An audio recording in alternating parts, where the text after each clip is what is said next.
Hi, I'm Dr. Rudy Cashman. Welcome to the show. I think you'll find this interesting. I've been having this show strictly on stopping, preventing, reversing type 2 diabetes. Over 50 diseases are attached to it, so we can prevent it very early in this course. You won't have all these illnesses. Yeah, save you a lot of trouble. Probably live 25 years longer, probably be disability free an additional 25 years. Otherwise, if you don't prevent it, stop or reverse it, you may end up with dementia, blindness, and amputations, and unannounced heart attacks, strokes, renal dialysis, liver transplants, etc. All could be avoided. So listen carefully, okay? And I have some other books I would like you to maybe have a look at if you have time. Recently, though, I ran across a very interesting book by Joseph R. Kraft. Simple to read. You could read it in a day or two. And you can get it on Amazon. And I'll be discussing that. Also, you can pull up him on YouTube, Joseph R. Kraft, and he's sitting there in his shorts, 92 years old, speaking to another doctor. An instant conversation. What he did, he is the discoverer of the insulin response test. In other words, what he's saying is blood sugars are not the most important test when screening for diabetes. Serum insulin is, because it anticipates diabetes 10, 20, 25 years. Yeah. Mark Hyman describes that a lot in his book too. Mark Hyman, you can get 70 pages printed off the internet. He has the insulin response test there. And this was scientifically proven by Dr. Kraft based on examining the blood of 14,000 patients. Yeah. And he found it to indicate abnormal serum insulin in children. Yeah, in children. So, although I have recommended testing children every year starting age 2. Put in a book, put in a computer, you'll catch people before their time, avoid so many diseases and illnesses, and they can live to be 100, be in good health. If you have good health, you're worth $1 million, okay? We all can be rich, but you must gain some information. He mentions that the most diabetic patients right now that leads the world, China. Yeah. Next, India, Israel, U.S. The U.S., if properly tested, I'd say 1 out of 2 in this country is pre-diabetic or diabetic. Yeah. Can you imagine the amount of illness, dementia, heart attacks, strokes, renal transplants, liver transplants, amputations, bladder problems are going to occur? All can be avoided. 90% can be avoided through proper nutrition, a little bit of exercise. But proper testing is the main problem.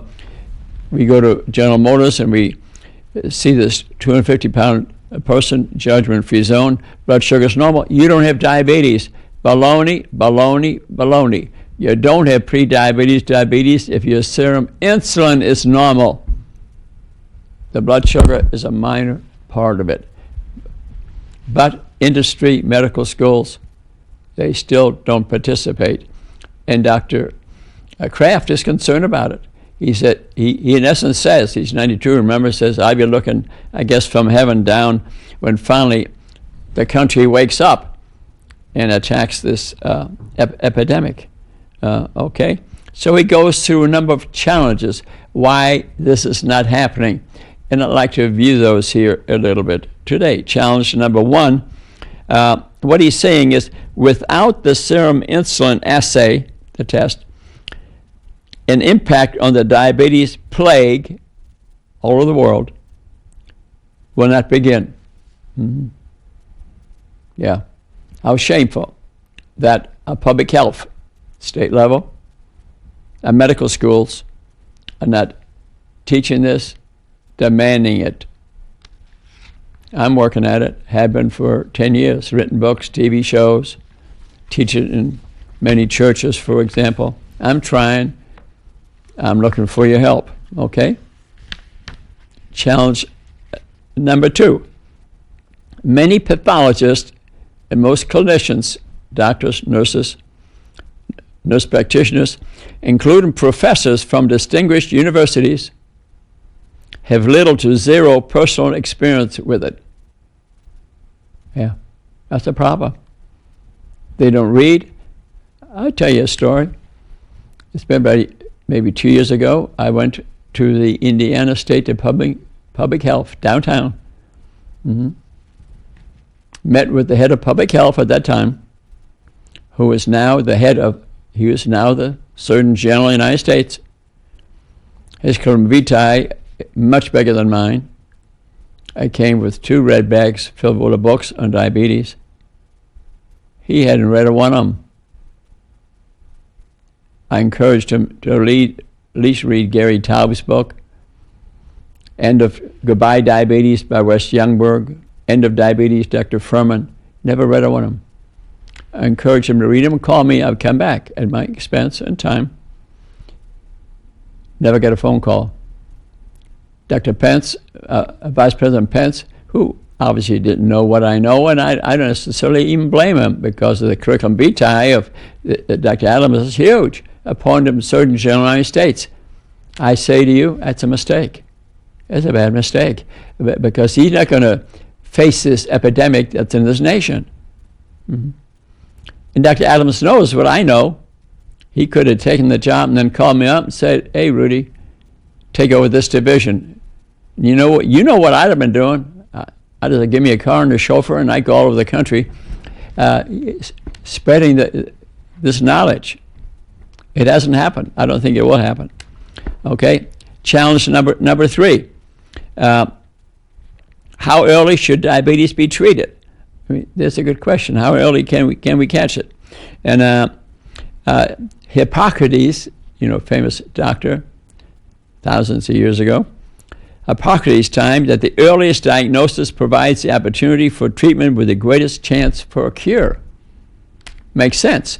The earlier, the better. You can avoid all these illnesses, which I already mentioned.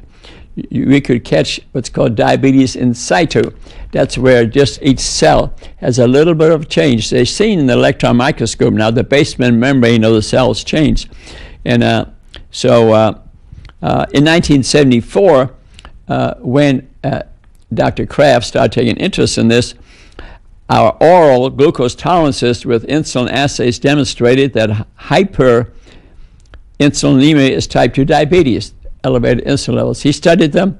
He studied in children, different age groups, and adults, and he proved that the first finding was elevated insulins. Now you can, on autopsies, they found there are some changes in the microvasculature of the kidney as the very first pathological finding, but we're not looking at people's kidneys, we're looking at the blood, okay? So Dr. Kraft, as a pathologist, okay, considered it quite apropos and logical to designate hyperinsulinemia, that means elevated insulin, as type 2 diabetes with the normal glucose tolerance test. Now that the glucose tolerance test was normal, you don't have diabetes.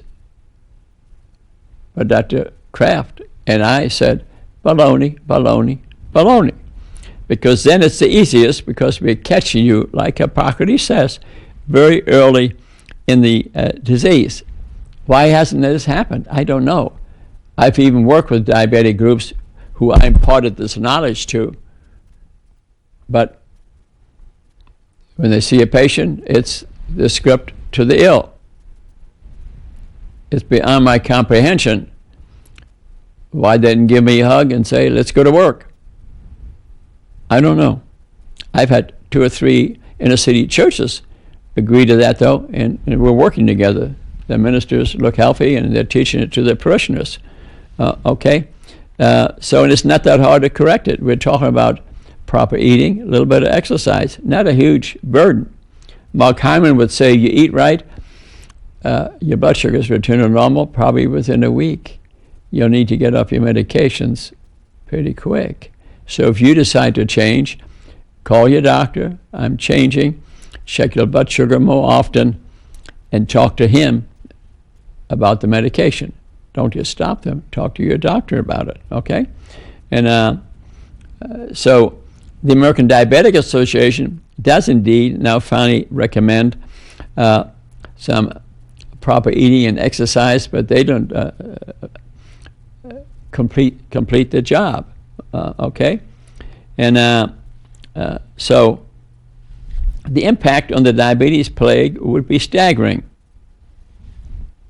Interesting.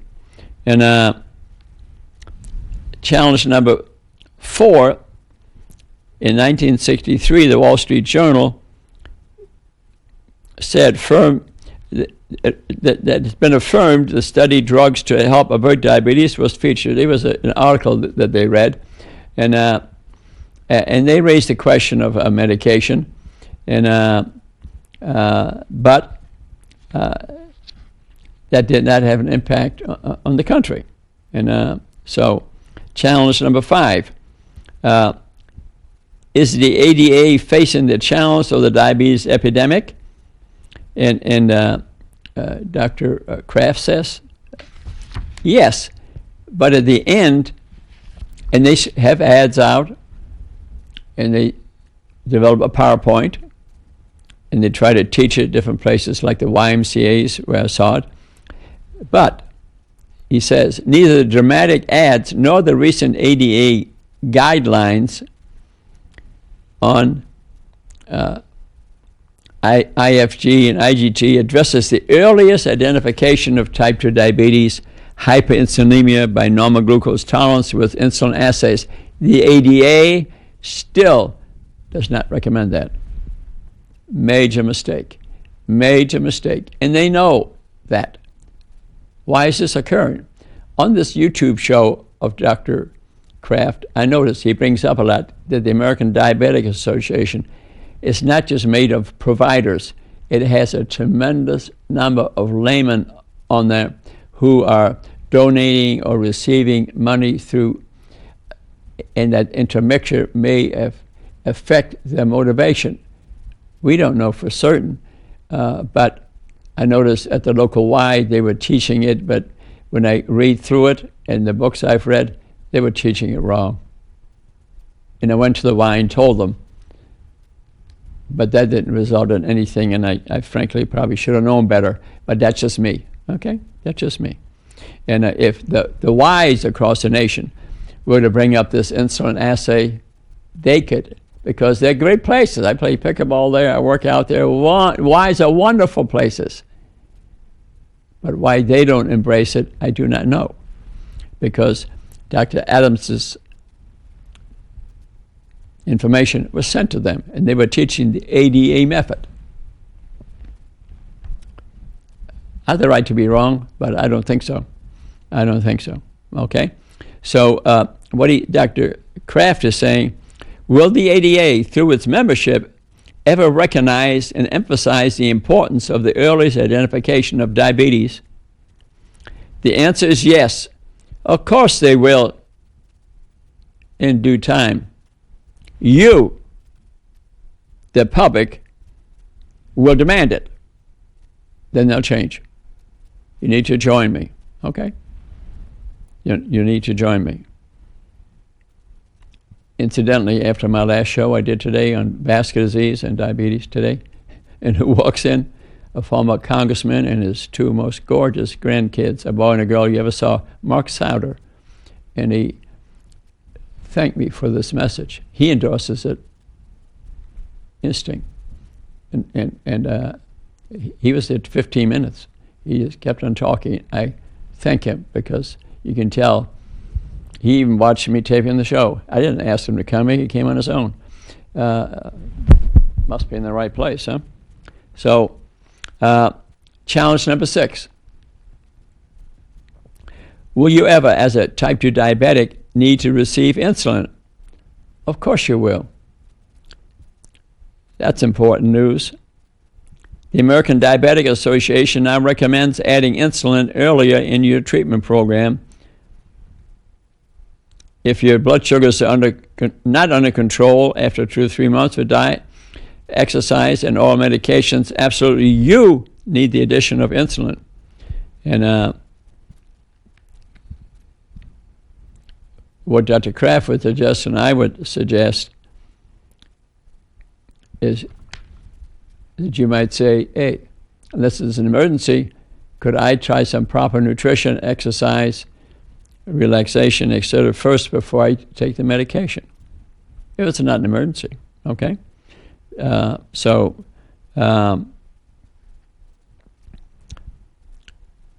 Incidentally, what he said, the serum insulin during a glucose tolerance test, if it's at 2 hours over 40, you're diabetic.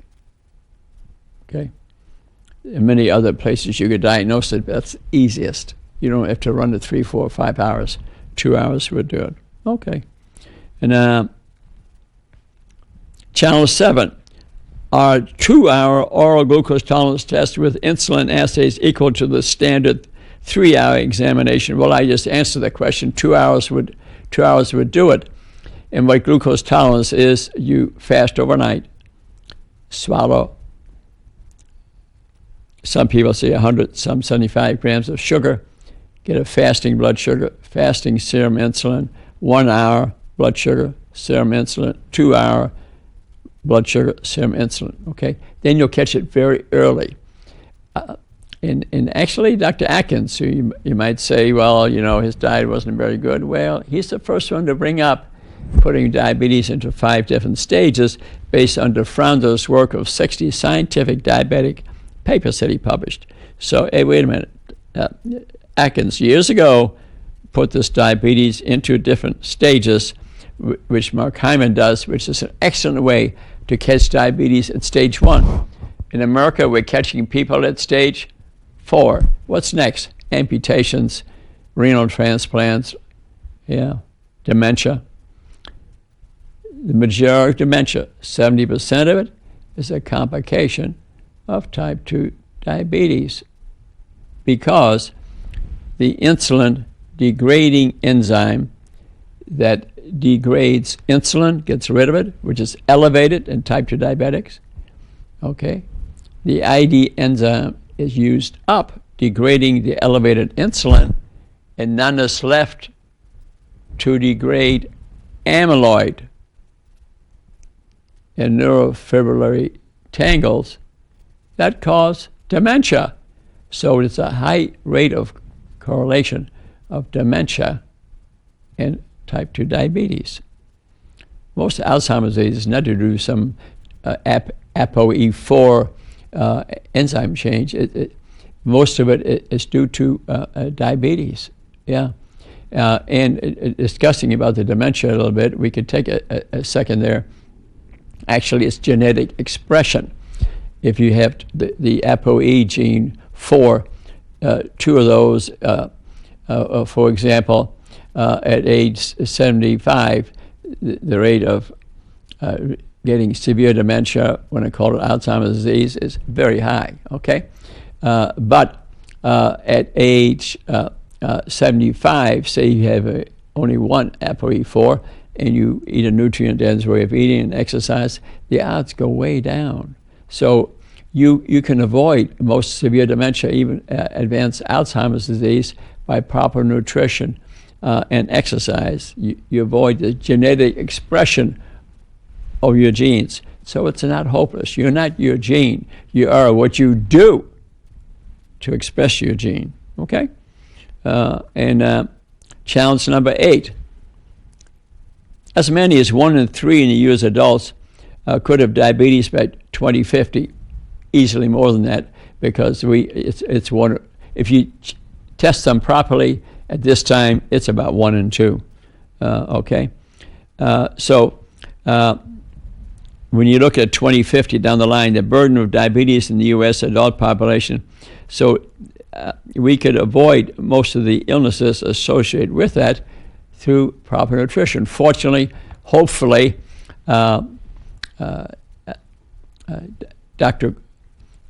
Kraft will be able to look down, which he predicted it would take before the majority would change in the testing. He'd be looking down on us to see when it might happen. He died, unfortunately, 2 years ago. And he made that statement like 4 years ago. And again, I encourage you to watch his YouTube shows. So what are some? So I encourage you to read that book, look at his YouTube show. Some other very good books: Goodbye Diabetes by Wes Youngberg. Okay, I always recommend this to people.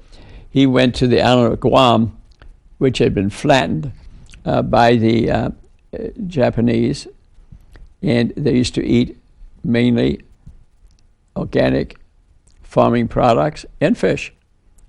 Beautiful natives. I've seen pictures of them. Gorgeous natives. You see this in this book. But then American food was brought in because of the Japanese injury to their farming and fishing industry. 90% became diabetic. Then you see pictures of them, all giants. And then Dr. Wes Youngberg, as a missionary doctor, went there through the Amen Society, and for 15 years taught them proper nutrition, early testing. He doesn't mention a lot about serum insulins, but he has the path to blood sugars. He keeps them doing it on blood sugars, really missing the insulin thing. But then again, he came with another way of doing, and Kaiser Permanente in California tests the way he teaches it. I personally wish they would add Dr. Kraft's way of testing. So they're missing a few cases, but again, it's a good book. And then I encourage you to read it. And then End of Diabetes, an excellent book by Dr. Furman, who I know personally, who I beat in tennis last year, and he came to town recently, gave a talk, and ended up in a tie, fortunately. He had to run on to give us a lecture. It was 6-6 second set. And he's pretty well as excellent book. And what he's saying, nutrient-dense way of eating 80% of the time, 20% animal products, organic, if you want to exercise a little bit, your diabetes be gone in a few weeks, and stop the medications according to your doctor. Tell your doctor, I'm eating differently, and your blood sugars will go down. They'll go down quickly. We'll add 25 years to your life, avoid 25 years of a disability. Now, if you don't want to read it all, okay, if you don't want to read it all, I have another fix for you. Dr. Furman wrote a cookbook, Eat to Live cookbook. Quick Fix is the name of it. If you were to cook out of there, drink your smoothies, use the salads, he has pictures of everything, of every meal in there. You'll be rid of your diabetes in a matter of weeks. Yeah, I'm not kidding you. I've seen it many times. You just, your provider, your PA, maybe even unfortunately the diabetic clinics, tell you, here's your metformin. Unless things are out of hand, I suggest you read this, follow this, look at my YouTube shows, come see me at the pharmacy. We'll coach you how to get rid of the disease. We want to attack the root of the problem. Once you start on pills, you'll always be on pills. And they'll have to up the insulin, for example, because insulin, if you become, if you need insulin, it's antibiotic. You'll gain weight, yeah. And then you get more weight, and the insulin goes up, and you'll gain more weight, and your blood sugars are under control, and you're just not feeling too good, not looking too good, and going to get complications eventually. What you want to do is to attack the root of this tree called diabetes. And I personally thank Joseph Kraft. I encourage you to watch his YouTube show. I listened to it, and also it get letters coming across it. I've listened to it twice now. He tells you the real story and how sad he is that method of testing has not been adopted throughout the country, but it's coming. The places that are doing it. Mark Hyman is promoting it. I think Furman is promoting it. I'm promoting it. And when public health, it amazes me that public health has not embraced it. But I think eventually they will have to. At least I'm trying locally to get them to embrace it, attack this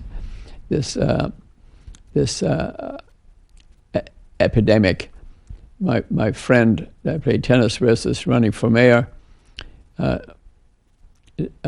Dr. Crawford, I played tennis with him. He said he would make me the health czar if he's elected. Well, that's he brought it up, not me. You'll be hearing about it, believe me, if he does that. But that's what he said. I didn't say it, okay?